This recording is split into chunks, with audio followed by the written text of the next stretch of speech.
Hey, what's going on, guys? It's Steve. So, before I even start talking about LeBron and this crazy story that I heard, I gotta tell you guys this. This is ridiculous. So, I'm wrestling with my uncle, and I have him in a headlock, and I'm behind him, obviously. So, we're.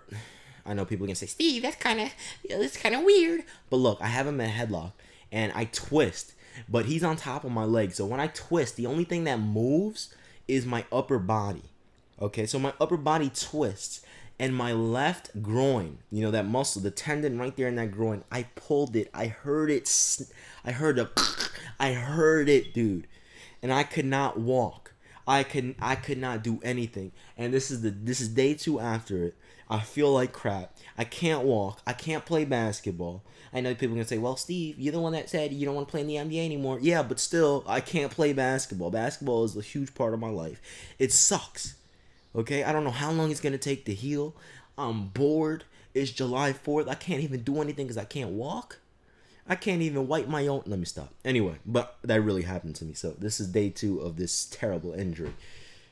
I'll keep you guys up to date. I'm gonna see if it'll heal by itself. Google said give it a few weeks.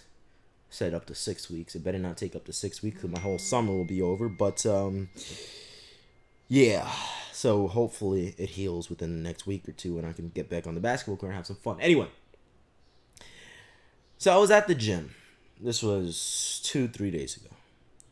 I'm at the gym and I've never heard, I know I say this all the time when I tell you guys these gym stories, but I've never heard such stupidity in my entire life. I've never heard such stupidity. But then when I started to think about it, I'd be like, okay, I can see why someone actually believes this, but they're still an idiot. They're still retarded. So anyway, I'm at the gym, and I never seen these guys before, and I overhear them talking. And they said, one guy said, the NBA is sabotaging LeBron James. And in my mind, I'm like, what? How is the NBA sabotaging LeBron? And then they're like, the one dude said, they're sabotaging LeBron because the NBA is bringing all of the star players into the Western Conference. And then he said, Carmelo Anthony's not going to the Cavs, he's going to the Rockets. And my mind was like, what is this guy talking about? And then I start thinking, they're still talking, and the dude was like, I'm trying to remember exactly what he said. I can't quote him word for word, but he said something along the lines of like, oh, well, with all the superstars in the Western Conference, it's guaranteed that LeBron James is going to come out of the East every year, but he's not going to beat any of these teams in the West because the Rockets are going to be stacked with 3 superstars. They're going to have Chris Paul, Melo, and then James Harden, and then, the Warriors are going to have Stephen Curry and Kevin Durant and Klay Thompson, Draymond Green, and then the Spurs have Kawhi, who else? And then he said, what's the other team, man? The Thunder have the Paul George and Russell Westbrook. Okay, and at this moment, I was like, oh my, this guy might have a point. Now, I don't believe this because that would be completely silly of them because LeBron James is the biggest cash cow this league has ever seen. Okay, he's the biggest cash cow this league has ever seen. He's brought in more money to this league than any other player in NBA history. Now, I can understand the reasoning because think about it. Who in the... even if Carmelo stays in the East with the Knicks, they're not going to do anything. Okay? Giannis, he's not going to do anything with the Bucks. The Sixers, okay, they might make the playoffs. They might be solid, but they're not good enough to beat LeBron.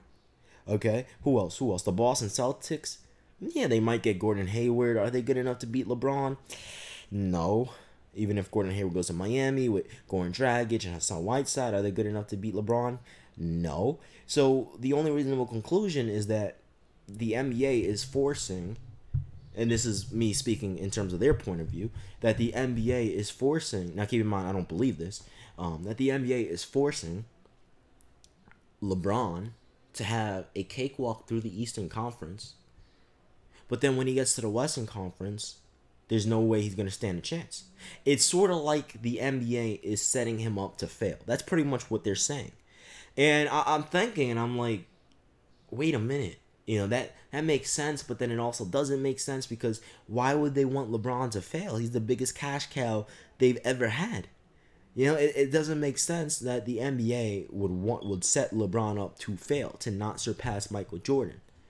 And then there was this whole, and then he started talking about this conspiracy theory about I'm trying to remember exactly what he said. Bear with me. I don't want to misquote him, but it's not going to be word for word. But he said something along the lines of Michael Jordan and the NBA. Well, the NBA has a conspiracy to keep Michael Jordan as the greatest player of all time, which is why he's in the position he is in now, because the league guided Jordan his entire career and they helped him out his entire career.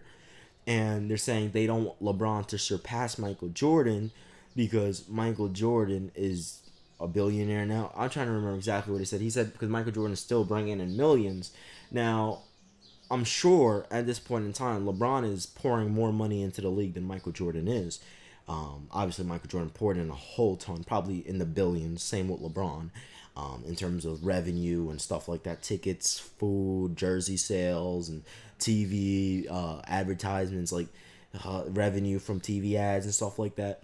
So, to me, this whole thing, it makes sense, but then it also doesn't make sense. From a logistical standpoint, why would the NBA sabotage LeBron? Like, why would they choose LeBron? I mean, if you made that case for Carmelo Anthony in the sense the NBA sabotaged Melo because they want LeBron to be the best player in the world, I get that. Okay? But in terms of LeBron being sabotaged for Michael Jordan, that doesn't make sense because, one, Michael Jordan doesn't even play in the NBA anymore. Okay? LeBron James, he's the face of the league. He's been the face of the league since the dude came into the league. If you think about it, that's ridiculous because you had players like Kobe. You had players like Timmy, Melo, T-Mac, D-Wade, Bosh, Dirk, Chris Paul, Darren Williams at one point, Steve Nash, Dwight Howard. But LeBron's the only one that, as soon as he was there, is the face, and he's still the face. So that it doesn't make sense to me. That whole argument that the NBA is sabotaging LeBron on a conspiracy to bring him down and not make him as great as Jordan because the league wants Michael Jordan to stay the greatest ever. That's sort of like something. What's that dude's name on YouTube? The dude that I did a few reaction videos for. I can't remember his name right now, but I did a few reaction videos on him where he talks about these crazy conspiracies and that Porzingis is Donald Trump's son and stuff like that. That dude, Sean Blazington, that guy. That's something that Sean Blazington would say.